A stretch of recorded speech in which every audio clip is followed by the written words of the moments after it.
तो थोड़ा सा पहले ये जान लेते हैं, जो लोग डिटेल में नहीं जानते होंगे वात पित्त कफ को, डेट ऑफ बर्थ से कैसे रिलेशन है वो भी पढ़ेंगे हम। पहले थोड़ा सा बेसिक समझ लेते हैं कि तीन दोष हमारी बॉडी पे कैसे इम्पैक्ट करते हैं। तो बेसिकली वात पित्त कफ थ्री टाइप के दोष हैं, और हमारी बॉडी में जितनी भी प्राइमरी फंक्शंस हो रहे हैं हमारी बॉडी में, ब्रीदिंग, रेस्पिरेशन जो चल रहा है, डाइजेशन चल रहा है, ब्लड सर्कुलेशन चल रहा है, जिससे हमारी पूरी बॉडी चल रही है, जो हमारी बॉडी के प्राइमरी फंक्शंस हैं, जो हमारी बॉडी की एनर्जीज हैं, वो किससे रूल करती हैं? इन तीनों कंपोनेंट्स पे रूल करती हैं, वात पित्त और कफ।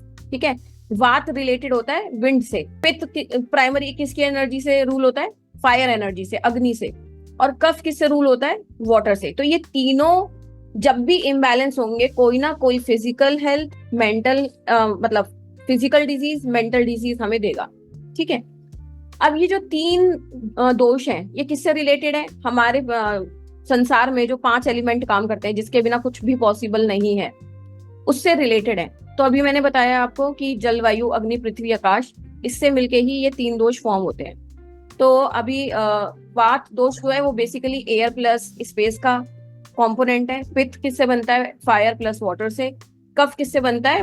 वाटर प्लस अर्थ से। जब भी इनमें से कोई भी एलिमेंट कम हो जाएगा, ज्यादा हो जाएगा, उसका सीधा प्रभाव हमारी बॉडी पे पड़ता है। तो हमें यही देखना है कि हमारी बॉडी में सबसे ज्यादा प्रभाव किसका है। अब जो वात है वो एयर एंड स्पेस से एसोसिएटेड है। ठीक है, तो इस ये वाला जो दोष होता है, इसका क्या बोलेंगे हम, क्वालिटीज बेसिकली क्या होती है, नेचर कैसा होता है? हर इंसान का जैसे नेचर होता है, ऐसे ही ये जो दोष है इनका भी कोई नेचर होता है। कोल्डनेस, ड्राइनेस, लाइट, ये तीनों चीजें वात रूल करता है।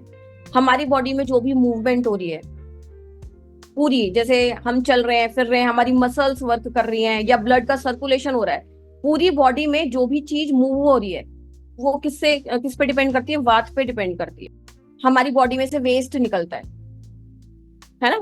वेस्ट भी क्या है? मूवमेंट है, एलिमिनेशन ऑफ वेस्ट। ब्रीदिंग है, सांस ले रहे हैं, ऑक्सीजन आ रही है, कार्बन डाइऑक्साइड रिलीज कर रहे हैं। हमारा नर्वस सिस्टम वर्क कर रहा है, हमारी ज्वाइंट की मूवमेंट्स है, जैसे आप अपने फिंगर्स को मूव कर रहे हो तो ये ज्वाइंट की मूवमेंट है।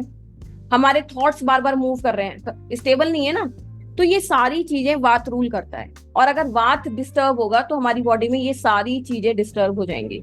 पित्त बेस किस पे अभी हमने देखा? फायर पे एंड वाटर एलिमेंट पे। और इसका क्या नेचर होता है? हॉट, शार्प, फ्लूइड, ऑयली, और मोबाइल मतलब मूव, ये भी मूव।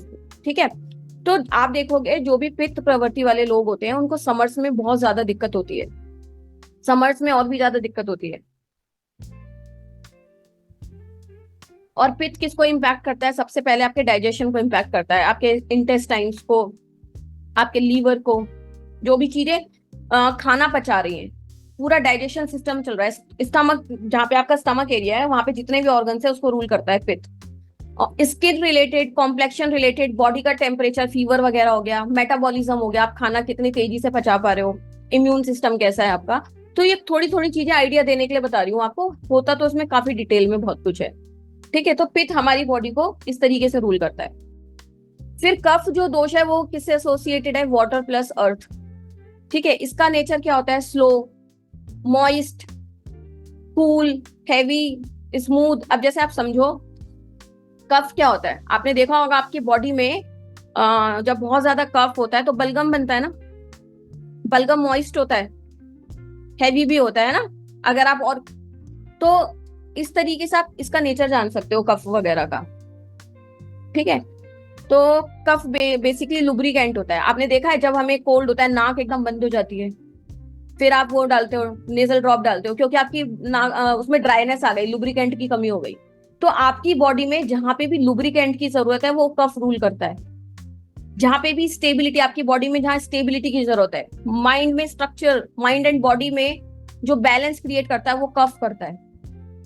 तो जब भी कफ डिस्टर्ब होगा तब आपकी बॉडी के जितने भी लुब्रिकेंट्स हैं वो डिस्टर्ब हो जाएंगे, आपकी बॉडी की स्टेबिलिटी खराब हो जाएगी, आपके माइंड बॉडी का जो स्ट्रक्चर है वो वीक होना स्टार्ट हो जाएगा।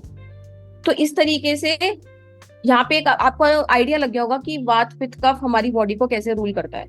अब इसमें आपको कैसे देखना है? आपको अपना बर्थ नंबर निकालना है।